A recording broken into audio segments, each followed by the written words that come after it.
તારીખ 27-30માં ગુજરાતના ઘણા ભાગમાં પલટો આવવાની શક્યતા રહે છે, જેમાં ઉત્તર પશ્ચિમ ભાગમાં પલટો આવવાની શક્યતા રહે છે, વાદળવાયુ આવવાની શક્યતા રહે છે, અરબ સાગરનો ભેજ મળશે એટલે કેટલાક ઠેકાણે છાંટા પણ પડવાની શક્યતા રહે છે. ઉત્તર ગુજરાતના ભાગો, કચ્છના ભાગો, પશ્ચિમ સૌરાષ્ટ્રના કેટલાક ભાગો, ઉત્તર સૌરાષ્ટ્રના કેટલાક ભાગોમાં આ હવામાનમાં પરિવર્તન આવી શકે છે.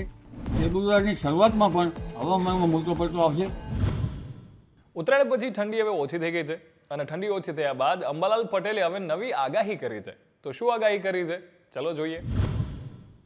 દેશના ઉત્તરીય પર્વતીય પ્રદેશોમાં થતી હિમવર્ષાના લીધે તારીખ 27-30માં ગુજરાતના ઘણા ભાગમાં પલટો આવવાની શક્યતા રહે છે, જેમાં ઉત્તર પશ્ચિમ ભાગમાં પલટો આવવાની શક્યતા રહે છે, વાદળવાયુ આવવાની શક્યતા રહે છે, અરબ સાગરનો ભેજ મળશે એટલે કેટલાક ઠેકાણે છાંટા પણ પડવાની શક્યતા રહે છે. ખાસ કરીને પૂર્વીય ગુજરાતના ભાગો, કચ્છના ભાગો, પશ્ચિમ સૌરાષ્ટ્રના કેટલાક ભાગો, ઉત્તર સૌરાષ્ટ્રના કેટલાક ભાગોમાં આ હવામાનમાં પરિવર્તન આવી શકે છે.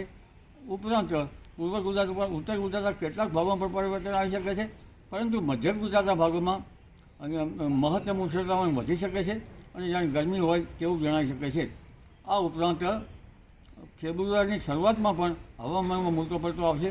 વાયુના તોફાનો, ભારે હિમવર્ષા, કમોસમી વરસાદ દેશના ઉત્તરીય પર્વતીય પ્રદેશોમાં, અને આ જે પલટાઓ જે છે એ પહેલાં જે હિમવર્ષા મજબૂત નહોતી, પરંતુ આ હિમવર્ષા કંઈક અંશે વધુ પડતી હશે. જી, આવી જ રસપ્રદ સ્ટોરીઝ માટે વાઇબ્સ ઓફ ઇન્ડિયાની યુટ્યુબ ચેનલને સબસ્ક્રાઇબ કરી નોટિફિકેશન માટે બેલ આઇકન દબાવવાનું ભૂલશો નહીં.